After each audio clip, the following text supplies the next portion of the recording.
something that I use in my own astrology practice and just for myself and friends and family. And that's why I ended up creating my guidebook, because I was realizing there wasn't kind of a one-stop resource that had the information that I was looking for. So I was like, well, I'll just research and write and make it myself. Part of the timing for this is we recently, in the last couple weeks, had the start of our astrological new year. I like to view Profection Years as our personal New Year's. So I wanted to keep it as close to that time as possible, and that's how we've landed here today. Hellenistic Astrology. This is considered traditional astrology. It is a very ancient branch of this field. It has roots in the Mediterranean and is thought to be traced back to as early as the 1st century BC. And it uses whole sign houses. It means when you divide up the pie chart, that is your natal chart, birth chart, astrological cosmic blueprint of the sky when you were born, that each of the houses, each of the slices of the pie, goes from 0 to 29 degrees, and each of those houses has one sign that's attached to it.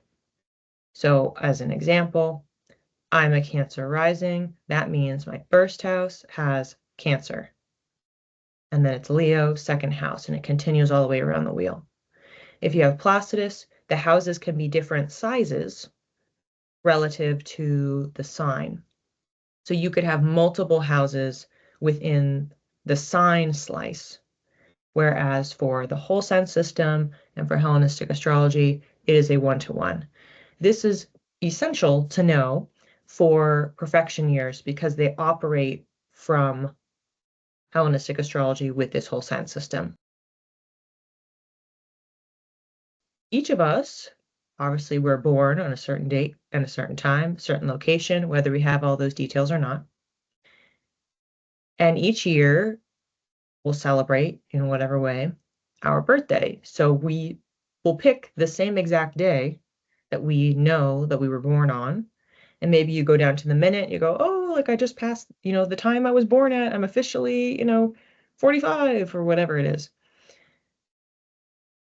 When we go at it from the astrological lens, we actually are looking at our solar return.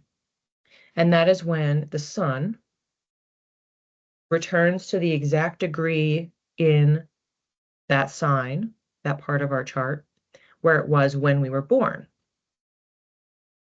For example, I have my sun at 5 degrees of Aries. So on any given year, the sun doesn't necessarily hit 5 degrees and however many minutes of Aries on my actual birthday. Your solar return is happening in and around your birthday, give or take one day. For me, as an example, my birthday is, according to my birth certificate, it's on March 26th. But this year, my solar return was at like 1:30 in the morning on the 25th. That solar return carries a certain energy versus just the time, the day that you were born, which is based on the Gregorian calendar and just how we kind of classically celebrate birthdays. Ultimately, what you need for that is you just need your birth information. So date, city, time that you were born at. So then you'll see the exact date and time and make sure to convert it to your time zone.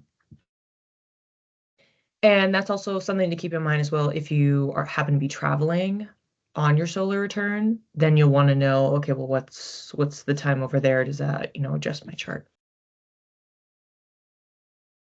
This timing technique, because that's what it is. It's an ancient timing technique. It dictates that each year of your life is associated with a house. That's the basics. So when you're born, you're 0 years old until you get to your first birthday, you turn 1. That first year of your life is associated with the first house. When you turn 1 year old, you enter your second year of life until you turn 2, and that's your second house. And this continues, and it goes all the way around the wheel, and there's only 12 houses, as we know. So once you get to that 12th house, you then go back to 1 again. So you return to the first house when you turn 12 years old, because it's a 0 to 11 year cycle. And so you keep going around and around and around and around, which means over the course of your life, you are having a bunch of first house years, fifth house years, 10th house years, etc. And so the thought is that each time you are working your way around the wheel, you're learning new lessons, but you can also identify patterns as well. So maybe every time you have an 11th house year, you are making a ton of new friends, as an example. And you're learning lessons about friendships and who to trust and who not to trust. So there's different layers of it depending on the sign, depending on the planets moving through those signs or any aspects that are happening. But on the most basic level, you're given an annual theme, and it changes every single year on that solar return.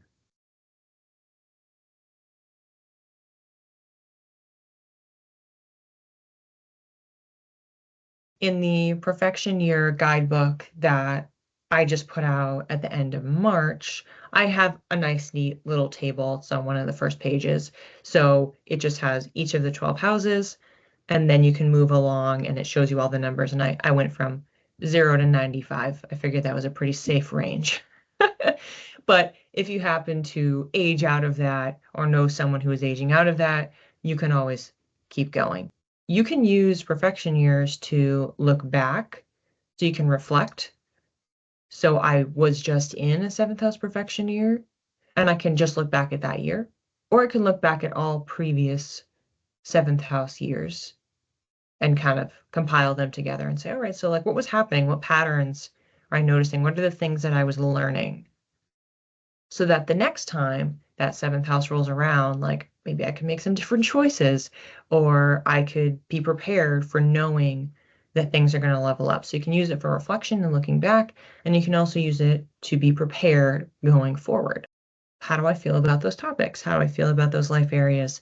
And then as they do present, it's like you could have a little bit more of a measured reaction, not like freak out or anything. For 65, we are talking about a 6th house year. So 6th house has to do with physical health,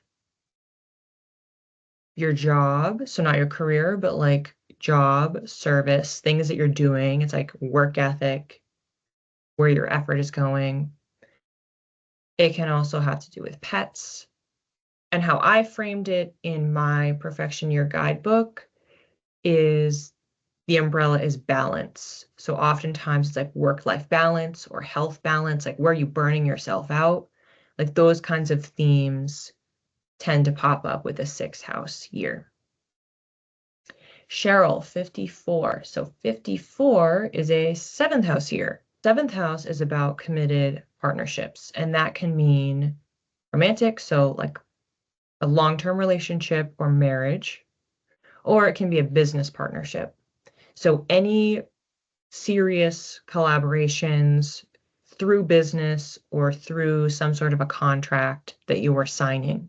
So I was doing a lot of reflection and thinking about my values in relationships, my expectations, my standards, how I carry myself. What are the things that I tend to do that are not really working out for me in the long run to make those relationships last?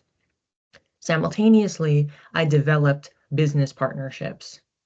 I started my podcast. I launched my business and then built relationships with other people. So I had it kind of leaning in some different ways. So I established some long-term partnerships. They just weren't romantic, but I still did a lot of reflection in that area of my life. Can't tell you how many dreams I had. And I'm like, I'm tired of dreaming about this ex-boyfriend,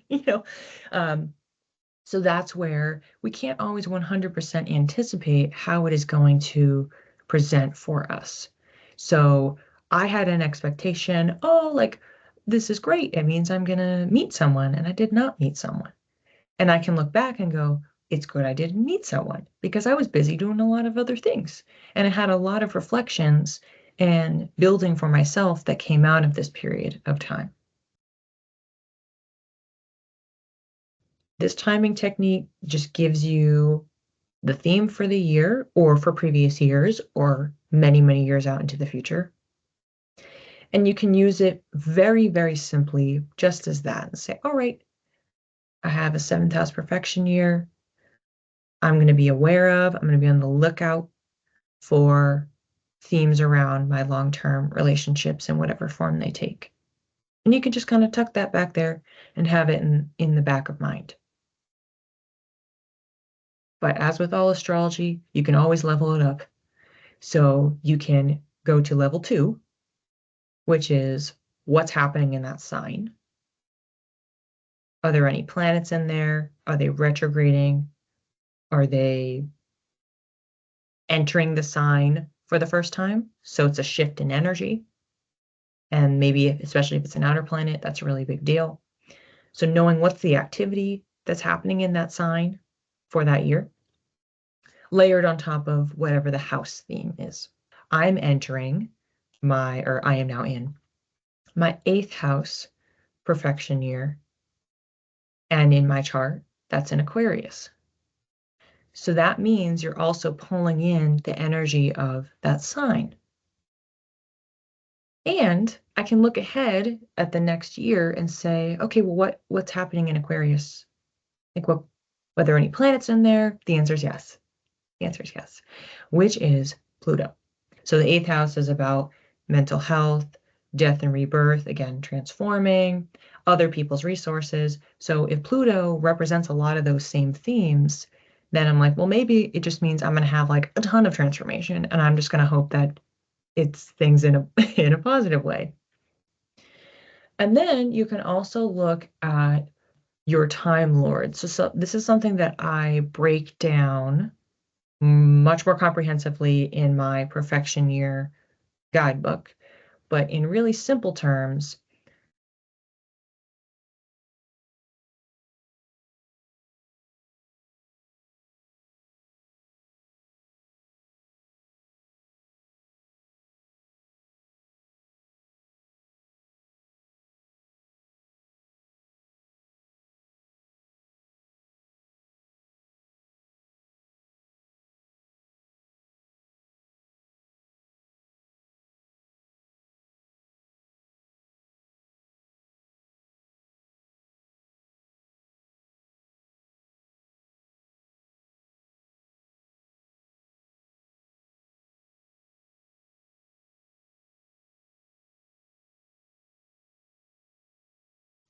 so I will want to be paying special attention to the ingress, the retrograde, Cazimis, any other aspects that are happening with Saturn, because I could feel those extra because it is controlling, if you will, the energy of this house and this sign for my year ahead. If you want to have it in very simple terms, you just look at the house theme. If you want to go extra, you look at activity in that sign. If you want to keep going, you look at the Time Lord and everything happening with the Time Lord over the course of your personal New Year's cycle, which is solar return to solar return, which may or may not happen on your actual birthday. I recently launched a digital, so it's a PDF, Profection Year Guidebook. So that's available in the shop on my website. And it covers what are profection years. We talked about that a little bit today. It has some very handy tables, graphics in it so that you can understand when is your perfection year, how to find this. So there's a step-by-step process. How do you figure out your Time Lord for any given year? And then tips and tricks for using your Time Lord. So I think I mentioned maybe one, but I have several others. So how can you have a deeper and deeper understanding of your profection year? And then I also have a breakdown for each house. So it's an overview. So as an example, I mentioned the sixth house earlier. So I have my sixth house theme of balance. So I have a blurb at the top that lists off a bunch of different examples and really contextualizes what are things that may be cropping up for you in a sixth house year. And then below that, I list all 12 signs and I have a write-up for each of them. So that way, when you look at your chart, you can say, okay, I have Virgo in my fourth house. You can go to the fourth house page, read the blurb about the fourth house, and then find Virgo, and then read what that says. So you can do that times 12. So it applies to your combination, which you can then come back to every single year indefinitely. If you want to better understand people around you, say, okay, well, this is probably what's going to be coming up for them. How can I be prepared? How can I be ready for that? How can I help guide them? Or if you want to do any sort of reflection and looking back, you can look at previous years. You can identify patterns. This guide gives you a really great foundation and so many examples of how these energies can present themselves for you. But it's really a tool that's meant to be lived alongside. So you are living your life. If you want to jot some things down in it or have your own kind of journal for it, you can, to determine, well, what really is coming up for me over and over and over again, and how is this mapping on to these themes, these trends. I have found it just to be particularly useful. It gives you something that can be really simple or can be made more complex, but that just grounds you in patterns and themes in your life. And I do think it's kind of fun, and I like I like that they came up, thousands of years ago. They came up with something like this. It's like kind of cool, and I wonder to myself how they landed on this, like how they came up with this. If they were just noticing patterns for people, like I just would have loved to have been a fly on the wall and them understanding this and like mapping it out. But what I like about it is that it is customized to you as an individual. So the cohort that you have is anyone who has your same rising sign, who is the same age as you. So all of those people all around the world, they are quote unquote going through the same thing as you. Now, if they naturally have different placements, so planets and points in different signs, and maybe they're getting hit by different transits, then their experience will be slightly different, but they have the strongest echoes of what is happening with you and your life. So it's just kind of interesting to think about finding those people or knowing people around you that maybe they're a year or two ahead or a year or two behind, and the fact that you can learn from each other by seeing how it can manifest and present itself in real life. If you're someone who opens up your natal chart and you're interested and you want to know more, but you're like, there's lines, there's shapes, I don't know what I'm looking at. This technique in the most basic form, you're really ignoring everything that's happening in the middle and you're just looking strictly at the house ring and the sign ring. And so I think it's a really useful gateway to understand your chart in a different lens and to kind of lean into working with. You're like, all right, so like I'm working with my second house this year. How can I lean into that? How can I lean into how I'm making money and what my values are and my sense of self-worth? And so it almost like it can give you like some projects if that's something that's like your angle and appeals to you.